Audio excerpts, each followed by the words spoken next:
ഓം ശാന്തി. വേദനിക്കുന്ന ഭിക്ഷക്കാരൻ്റെയും ദാഹിക്കുന്ന ആത്മാക്കളുടെയും ദാഹം ശമിപ്പിക്കുന്ന സർവ ഖജനാവുകളാൽ സമ്പന്നരായി ഭവിക്കട്ടെ. ഏതുപോലെ തിരമാലകളുടെ ഓളങ്ങളിൽപ്പെട്ട ആത്മ അല്ലെങ്കിൽ മുങ്ങിക്കൊണ്ടിരിക്കുന്ന ആത്മ ഒരു കച്ചിത്തുരുമ്പിൻ്റെ സഹായത്തിന് വേണ്ടി തിരയും. ആ തരത്തിലുള്ള ദുഃഖത്തിൻ്റെ ഒരു സന്ദർഭം മുന്നിൽ കൊണ്ടുവരിക. എന്നിട്ട് നോക്കുക, സുഖശാന്തിക്ക് വേണ്ടി യാചിക്കുന്ന അനേക ആത്മാക്കൾ വിഷമിച്ചുകൊണ്ട് താങ്കളുടെ മുന്നിൽ വരും.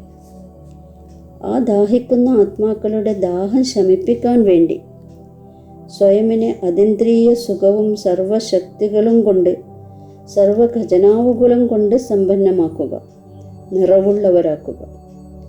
സർവ ഖജനാവുകളും അത്രയും അധികം ശേഖരിക്കണം. എങ്കിൽ സ്വന്തം സ്ഥിതിയും സ്ഥിരതയുള്ളതായിരിക്കും.